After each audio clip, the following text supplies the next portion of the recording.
What is up, everybody? Welcome to Talk Wrestling here on NoDQ.com, here on the Jeff Meacham Network, here on the Custody Studios, here on the Greg Cherry brand. Thank you all for tuning in on this Tuesday night.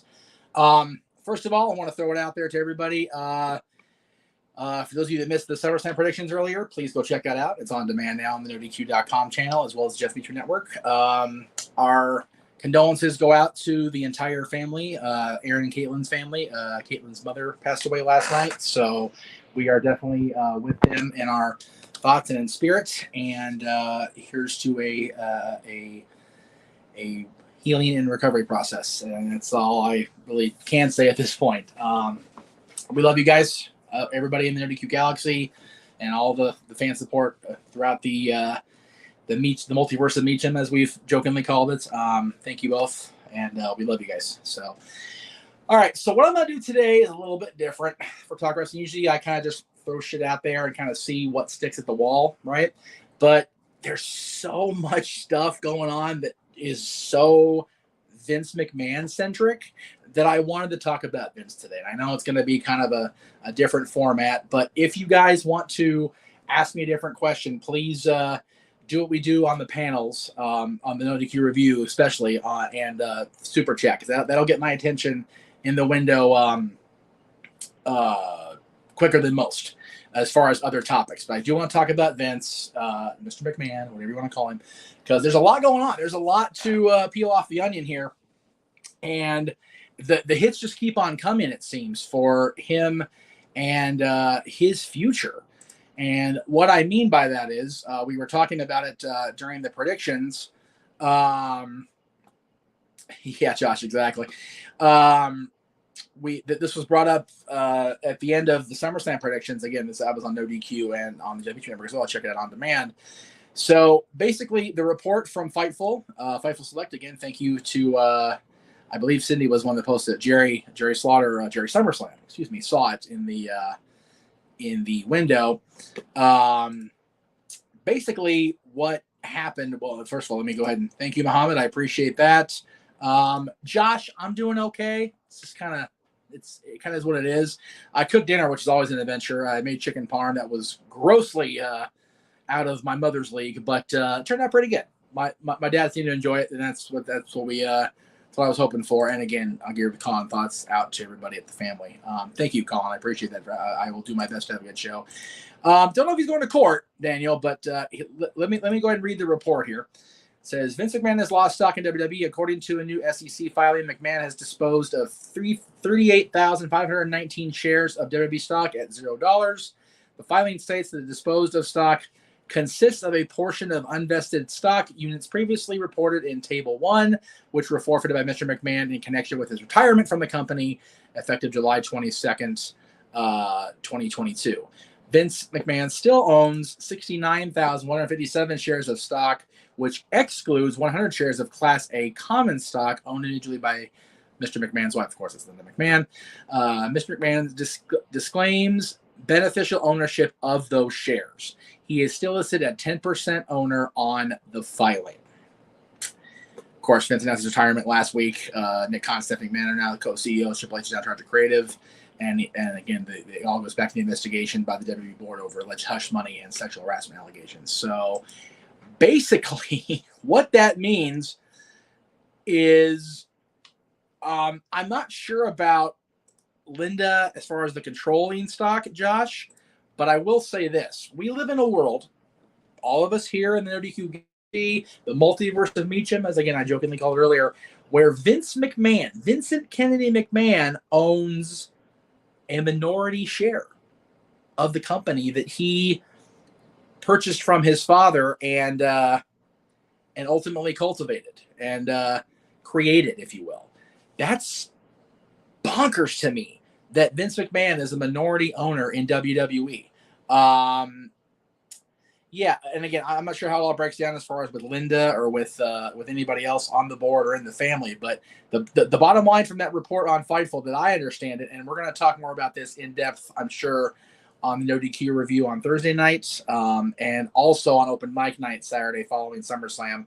We'll have our buddy Shane Wells in on Saturday night for open mic night. So Shane, if you're watching, get the dirty details ready, because we're going to want to hear all about it after this all hashes out here coming up as the week goes on.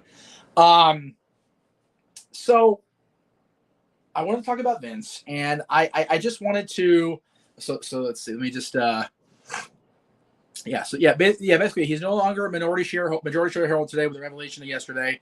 Fightful Select reporting how erratic, crazy Vince has been in creative meetings and back. And again, that's also reporting that many Triple H guys. And again, this I need to try. I know that you're passing on information. I'm not faulting anybody in the chat room for doing that, because they have to go off of what they know, right? Or what they read from their sources, or what they've been conditioned to read on No DQ, on Fightful, on whatever, on WrestleBoats, whatever the case may be. The bottom line is this, is that, we know what we're allowed to know, right? With Vince. So,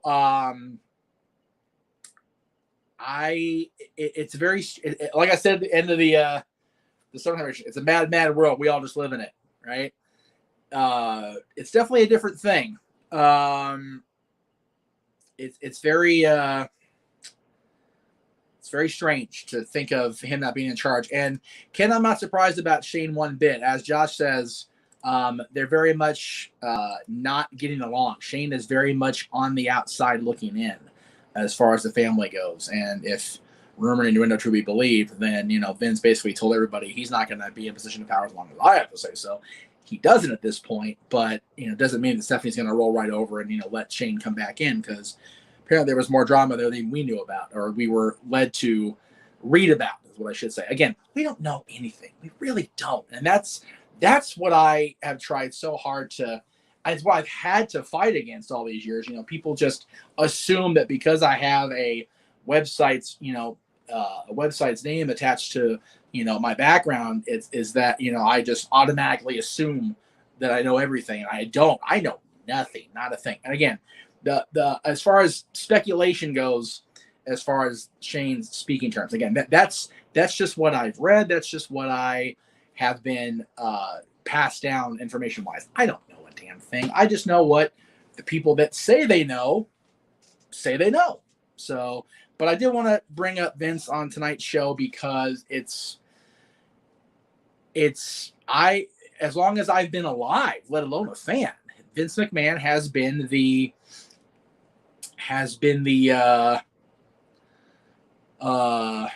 guy. He's been the major factor in how this business's direction goes. Yes, Eric Bischoff did definitely steer a different way with when he assumed power in WCW, and when he created NWO and did Nitro and the Cruiserweights and everything. But for the majority, and a huge majority of the last 40 years, Vince McMahon has been the guy in professional wrestling, sports entertainment, wherever you want to call it. And it's very, very unusual for me to think about a world where that's no longer the case. I mean, when I started watching in 1990, you have to remember something, guys. I started watching when the Ultimate Warrior was the WWF champion, just before the 1990 Survivor Series.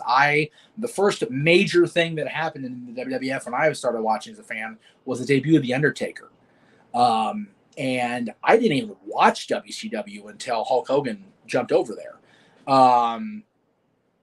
It's great, but when Hogan jumped, they were, the WWF was going through the big steroid trial, and we got to see a more the non-announcer guy out of Vince McMahon, as far as going to court, having the neck surgery, doing all that. It's so hard. I'm stuttering on my words, and I apologize. It's been a very long day, to say the very least, around the family and around the extended family here at No DQ. And again, the whole thing about Vincent K being the polar opposite of Vincent J, that is a matter of opinion and hearsay passed down through the last however many years now, since Vincent J. McMahon passed away 38 years ago, just a year before WrestleMania. And I don't know if that's the case, if they're complete polar opposites, if they are or not. And why is my door opening when I'm on the air? You didn't tell me you were on the air. It's 7 o'clock on Tuesday night. What do you do on Tuesday? Talk wrestling. The show I've been doing since you've been alive. No, that's Mondays. No, Mondays is Dad's. No, it's Fridays. No, no, it's not anymore. I'm on the air for No DQ and that's my channel. Can you? Thank you, Bubba. Okay. What do you need? Since you're here, what do you need? When you're done, you want to help me do today? Are you for real? Yeah. You couldn't have texted me that, Uncle P? No, because I didn't want to be rude. Because I didn't know if you're on. You didn't want to be rude, so you opened the door instead of texting. Because that's much less rude. Because I didn't know you were on the air, so I didn't want to text you if you were. I want to just come in This and see. This is why Colin gets mad at me because I don't want to yell and scream at him on the air. Whatever. Okay, I know you're on the air. I'm sorry. Bye, viewers. Bye-bye. Have fun with this Yahoo. Jesus Christ. He's 14, folks. What do you want to do, right? Just Dylan Meacham is a wonderful kid. I agree wholeheartedly. He's my boy. I love my boy. No interference, no run-ins allowed. Anyway, you don't hear anything about Vincent J, Ken, because anything that was bad about Vincent J has been pushed down by Vincent K and the partners, Gorilla and Arnold Scoland and Pat Patterson and Jerry Briscoe and everybody, because they wanted to keep the and again, that's what I've been told. Don't think for 1 minute that Vincent J wasn't as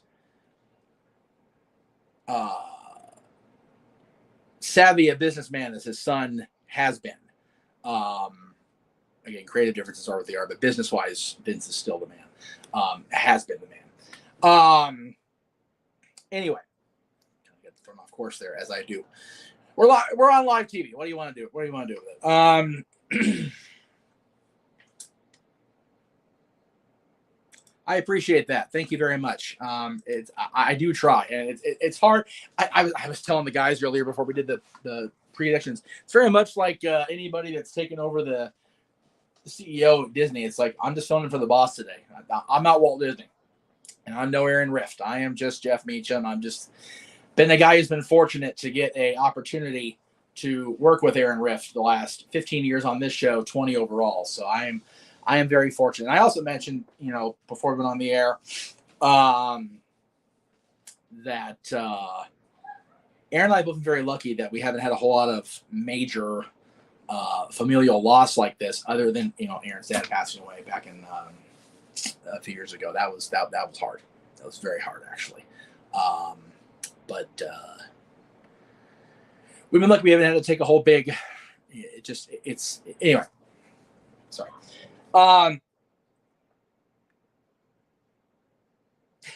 Thank you, Josh. I appreciate that. So, Ken, yes, and let's see.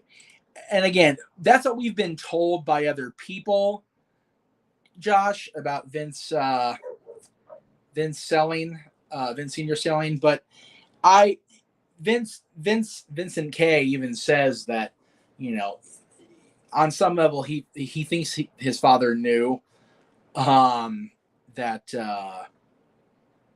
about where he wanted to go, and there was no stopping the WWF once Vincent K started recruiting Hogan, and getting Piper and Valentine, all these guys over from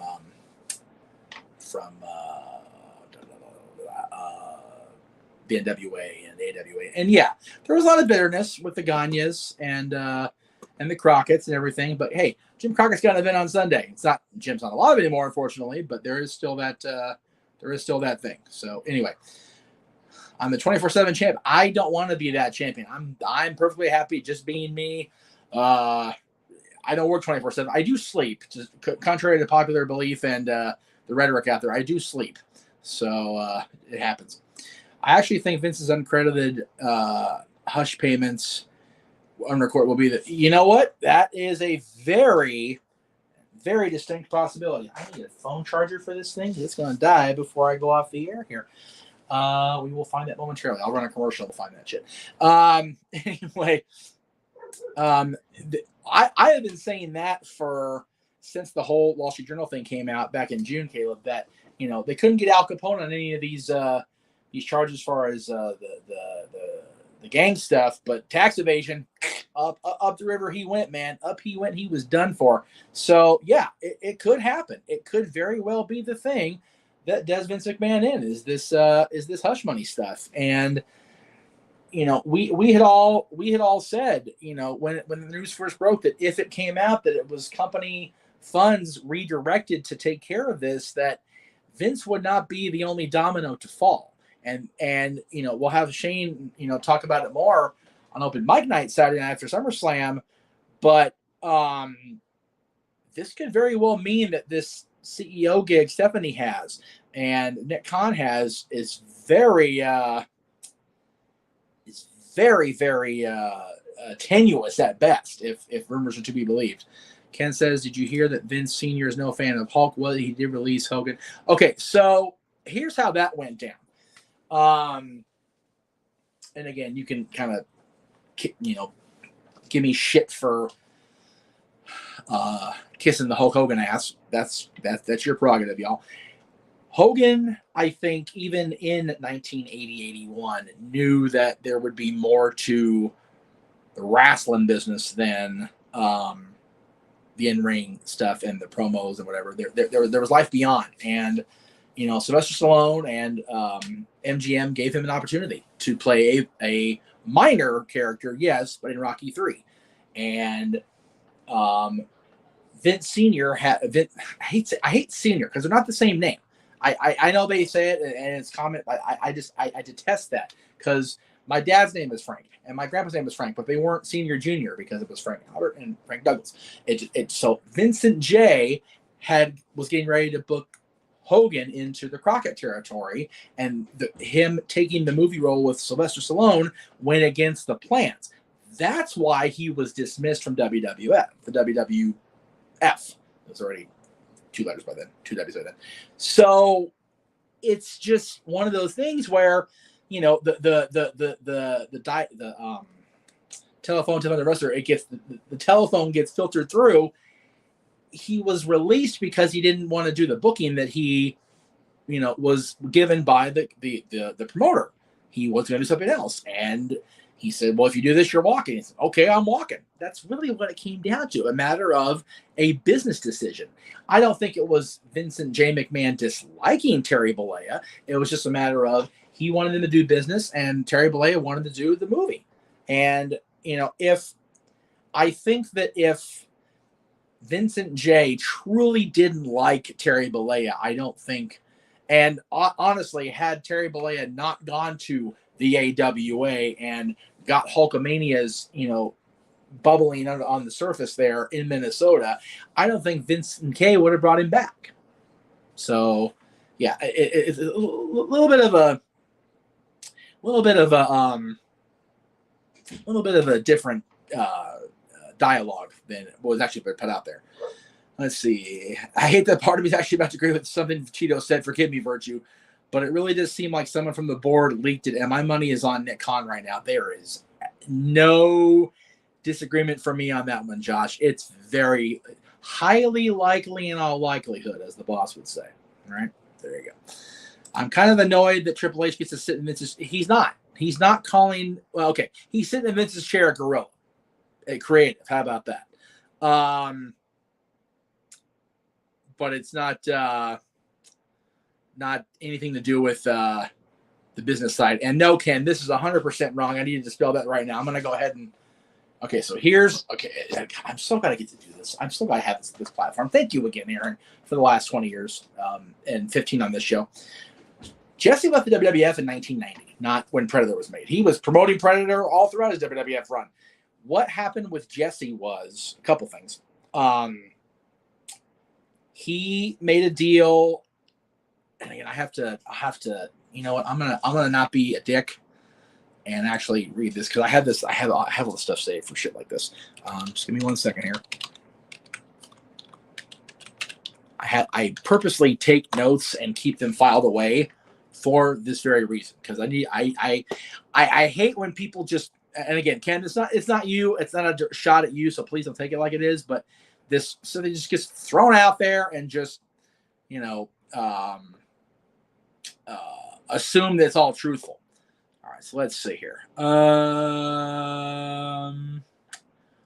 All right, so here's as far as Jesse leaving. In 1987, while negotiating his contract as a commentator, Ventura waived his rights to royalties on videotape sales when he was falsely told that only the featured performers received royalties. However, in 1991, when he discovered that other non-featured performers received royalties, Ventura brought an action for fraud, misappropriation of publicity rights, and quantum. I can never pronounce this damn word right. Basically, what he has earned in Minnesota State Court against Titan Sport, asking for $2 million in royalties based on a fair market value share. Titan moved the case to federal court, and Ventura won over $800,000. Jury verdict on the last claim. He also was awarded $8,000 in back pay, over $8,000 in back pay for all non-WWE merchandise featuring his likeness and voice. It was affirmed on appeal, and the case 60 is an important result on the law of restitution. So that's why. Hi, Saunced. I can't see your name. I'm sorry. Anyway, so basically, he left because of that. He also left. Okay, so that was the lawsuit in 91. He left. I'm just trying to go to my notes here. Basically, the WWF used his image for promoting a Sega product, even though. Okay, so here, WWF had their game on Nintendo back in the 80s. The original, whatever the WWF game was called in the 80s. Forgive me for not knowing that information off the top of my head. But Jesse was going to be on a Sega release game. Yeah, there you go. Video game. Thank you. And because Jesse was on a promoting the Sega product, they released it.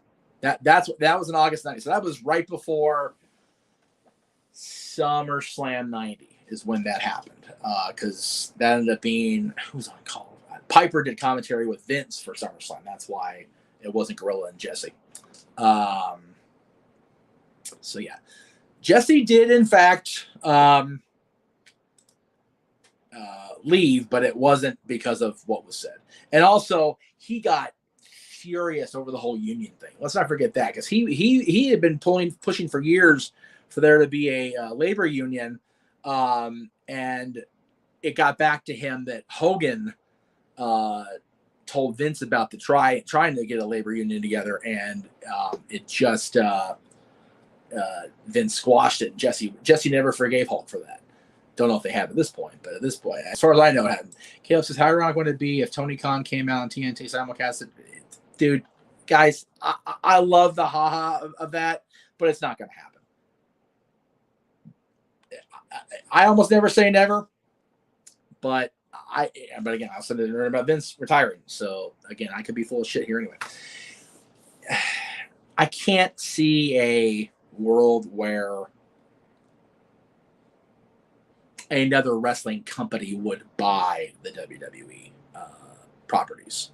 I think it'll be like we talked about Disney or somebody outside of wrestling. I hope I'm wrong. I hope it stays the way it is. Again, as much as people dislike the creative direction the company has taken in the PG era, as much as people, unnecessarily dislike Vince, even though they never met the man, I'm still a fan. I don't like a lot of the creative stuff, and I'm not necessarily fond of some of the seedier sides of wrestling, especially having, dealt with some independent people who are, less than ideal personalities their own selves. But I am a WWE fan. I've been a WWE fan since was the WWF. Since 1990, October of 1990, when I sat down and watched Superstars. That was it for me. I've been a fan ever since. And I hate to think of a world where that company will completely change its identity. And, they did it. No, they didn't. It was still a wrestling show that featured entertainment aspects. Ken, I disagree with this. I'll tell you that right now, because Disney has properties like Touchstone Pictures who make non-Disney stuff. There's a lot of where's that DVD? I just found it recently and brought it home. How will I put it? Okay. I don't know where it is right now, but Pretty Woman, the movie that is about a fairy tale about a prostitute in Hollywood who falls in love with a businessman from out of town after giving him a tour of giving him a ride, helping him drive his car back to his hotel and being his employee for a week. Not a Disney sounding movie, but made by a Disney company and Touchstone Pictures. So just because the name Disney doesn't sound like it would work with the WWE or the Attitude Era WWF or whatever, doesn't mean the overall umbrellas of both don't mix like peanut butter and jelly, brother. Just keep that in mind. Let's see.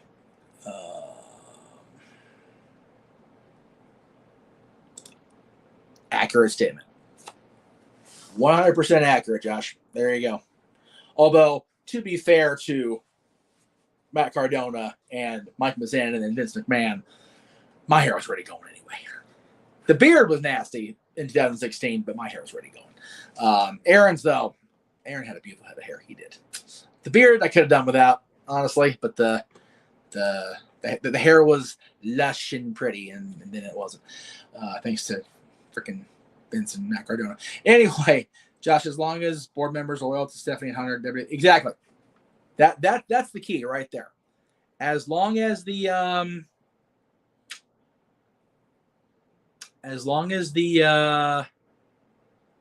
board is loyal to anybody currently in power, then they have nothing to worry about.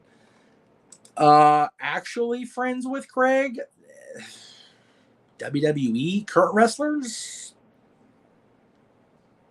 God, I don't think any active people right now. No, nobody active.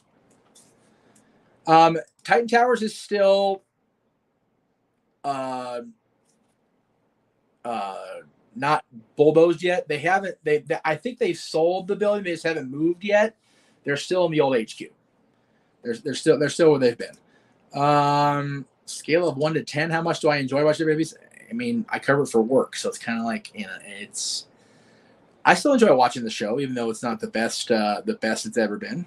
I try very hard to correct or dispel rhetoric or gaga that's been put out, because I feel like the reputation of the dirt sheets and the internet folks is so shitty because we just throw everything out there like a freaking Dave Meltzer, who makes shit up and it's just taken as fact.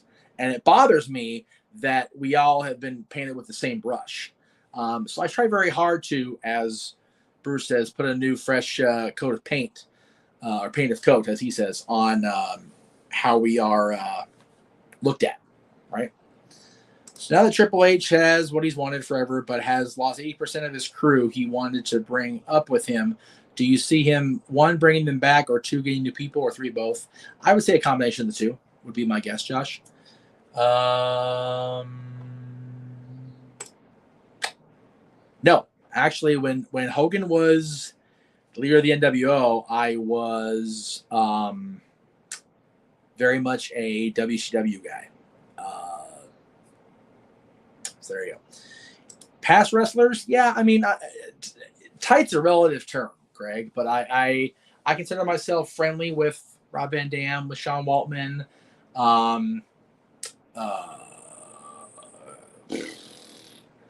few people in AEW.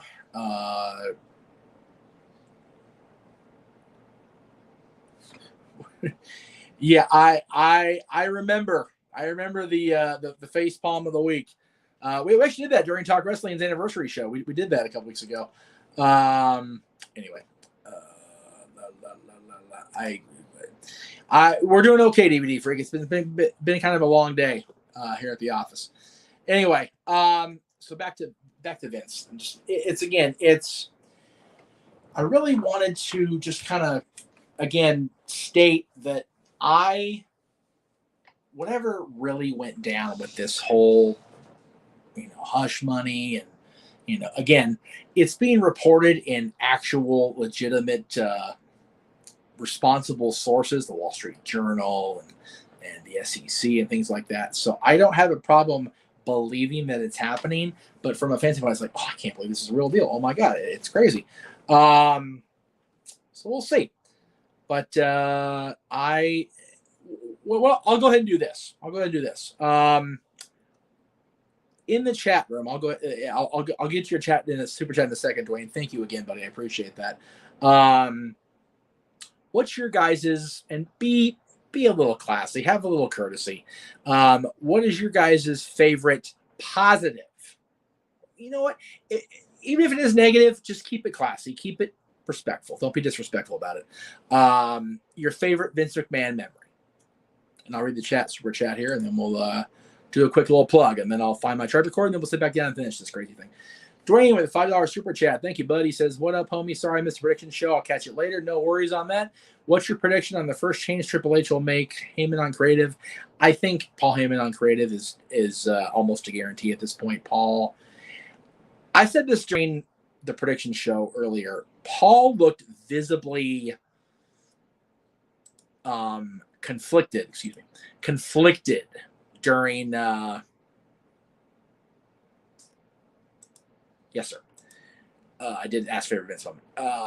Paul looked conflicted when Roman was kind of taking Vince over the coals last night. So I think Paul Heyman definitely sees it being a thing. I did. And again, I don't necessarily applaud Paul London for the timing, because I think that's kind of shitty, to be honest with you. But yeah, it really sucks. And Ashley was another friend that I lost.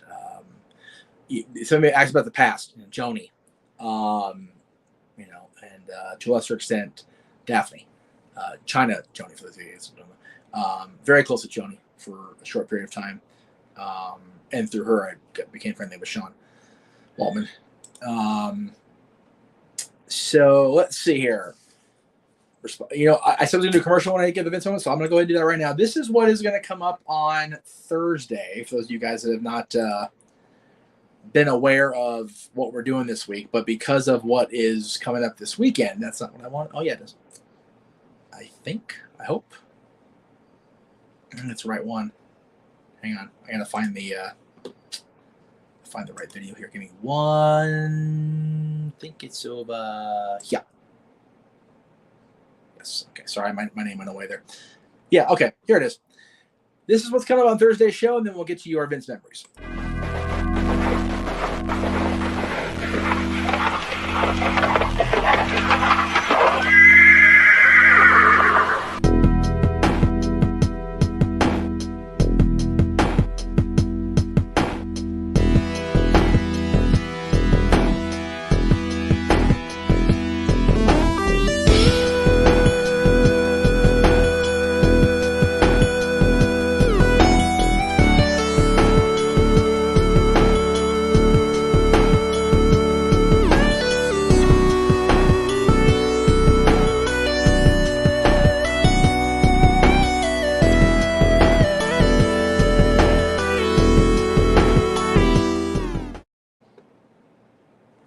My mic still working. I had to plug in my phone. I couldn't find a longer cord than the one that goes to the computer.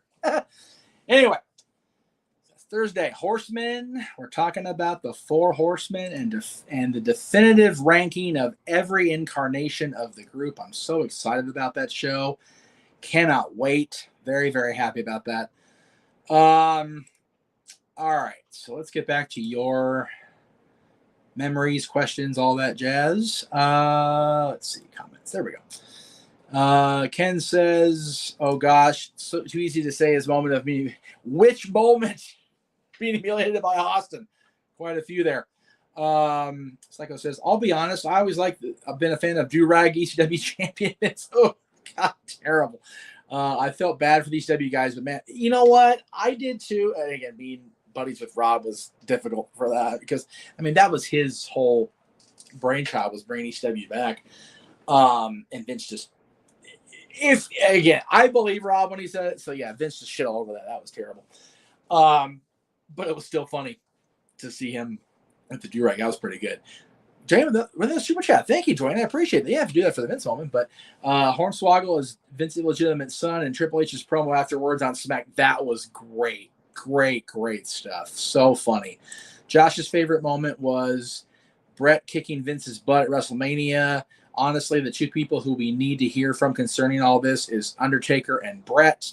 Doubtful on the first, but it would be most impactful. I don't think we're ever going to see Undertaker talk about this. I don't think it'll ever be a thing. It's not going to be a thing. Brett, maybe. Brett is definitely Brett first, and we'll see what happens there. Joey says, I like Taker and Kane breaking this. Okay. And no, it wasn't real. What that led to actually was the bedpan incident in the hospital with Mankind coming in with the clown and the Mr. Sacco's debut, and then Austin as disguised as doctor raking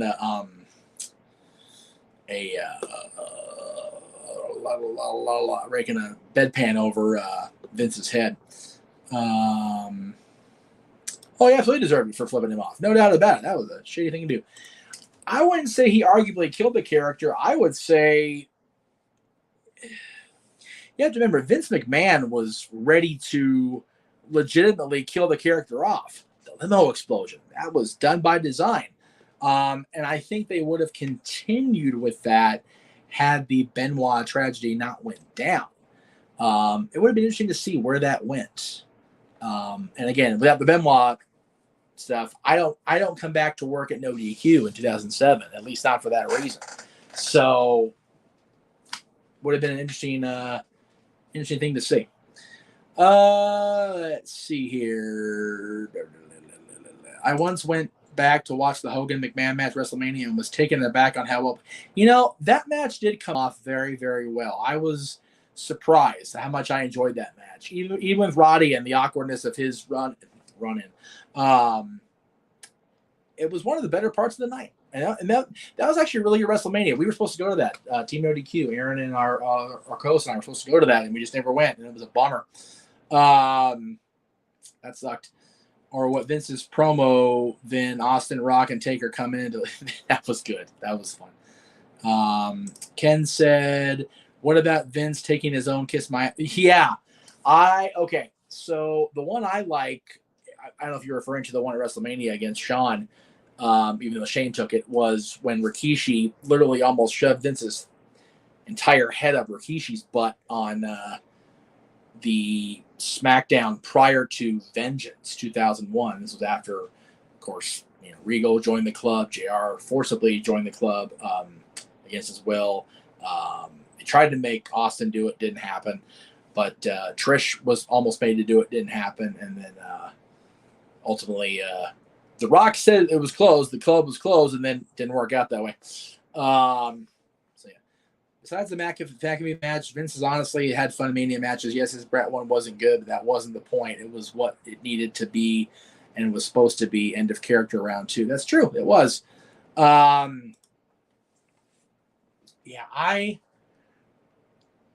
People have said for years that the whole authority figure character storyline, whatever you want to call it, has definitely been played out. I truthfully believe that it really started to die a agonizingly slow death once Vince and Bischoff, I'll even give Bischoff that credit there, both were no longer the on-air authority characters, because I feel those two were the best heel. Now, Triple H and Stephanie as the authority, I think was good, but it wasn't great. I'm talking 2013, not the 99. Man Hell's the Era was fun. And that was part of the Answer Era, so it was double fun, right? Okay, anyway, I appreciate that. My favorite, for the record, Vince memory is, and again, this is going to sound really corny and cheesy and mushy, but oh, there you go, the quad moment. Good grief. That was good. Good stuff. Funny. Unfortunate for him, but funny. My favorite memory is actually taking Dylan's mom out to Hollywood for his Walk of Fame ceremony in 2008, and Dylan's mom was very pregnant at this point. But I got to meet Mr. McMahon. I got to meet Linda. I got to meet Shane. Got to meet Triple H. Got to meet Dave Marquez. Championship Wrestling. Excuse me. Got to meet my buddy Mike Rain, I think, for the first time that day, or not the first time, but one of the first times. Just a cool moment. JJ says, "What about when Cena came in and freestyled for Vince and Steph going into their match?" I thought the conversation with the promo that John cut on Vince with Sable standing next to him was hysterical. Was that the same promo that led to Cena smacking Steph on the ass? Because that was funnier than hell. That was great stuff. Linda McMahon, up until this whole political controversy the last month or so, classy and again, it's different because I wasn't meeting the politician. I was meeting Mrs. McMahon at her husband's thing. She went out of her way to make sure that Dylan's mom was comfortable out in that damn California sun with the heat beating down on us. She was very sweet, and I really appreciated that, and I still do to this day, for the record, and I always will.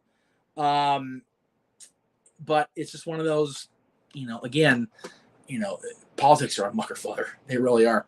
I was not there at SummerSlam 2009 when JJ met Vince McMahon with the security guard thing. So what, Dwayne, I'll get your super chat. Thank you.